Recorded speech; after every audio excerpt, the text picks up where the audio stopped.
Hi welcome to Anjali's food court. ഇന്ന് നമ്മൾ എത്തിയിട്ടുള്ളത് കാടമുട്ട റോസ്റ്റായിട്ടാണ് കേട്ടോ. അപ്പോൾ കാടമുട്ട ഒരു 14 എടുക്കുന്നുണ്ട്. അതിനാവശ്യമായിട്ടുള്ള ഐറ്റംസ് ഇതാ ഇവിടെ എത്തിയിട്ടുണ്ട്. വേറെ ഒന്നുമല്ല, ഒരു വലിയ സവാള, ഒരു ചെറിയ തക്കാളി, 4 അല്ലി വെളുത്തുള്ളി, പിന്നെ 2 പച്ചമുളക്. ഇത്രയും ഐറ്റംസ് നമ്മളുടെ വെളിച്ചെണ്ണയിൽ നന്നായിട്ട് വഴറ്റിയെടുക്കുക. ഇതിലേക്ക് ഇട്ട് കൊടുക്കുന്നത് കാശ്മീരി ചില്ലി പൗഡർ, സാധാരണ ചില്ലി പൗഡർ, മല്ലിപ്പൊടി, അതുപോലെ തന്നെ മഞ്ഞൾപ്പൊടി, ഗരം മസാല, വേണമെങ്കിൽ മുട്ടയുടെ മസാല ഉണ്ടെങ്കിൽ അതും ചേർത്ത് കൊടുക്കാം. അതെല്ലാം നമ്മൾ ആവശ്യാനുസരണം ചേർത്ത് കൊടുക്കുക. പിന്നെ മുട്ട പുഴുങ്ങിയത് അതിലേക്ക് ചേർത്ത് കൊടുത്തതിന് ശേഷം ഒരു 3-4 മുട്ട ഇതുപോലെ അങ്ങോട്ട് ഉടച്ച് അതിലേക്ക് ചേർത്ത് കൊടുക്കുക കേട്ടോ.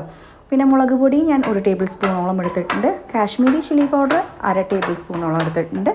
പിന്നെ മഞ്ഞൾപ്പൊടി 1/4 ടീസ്പൂണോളം എടുത്തിട്ടുണ്ട്. ഗരം മസാല അതുപോലെ തന്നെ കുരുമുളക് പൊടിയും എടുത്തിട്ടുണ്ടായിരുന്നു കേട്ടോ.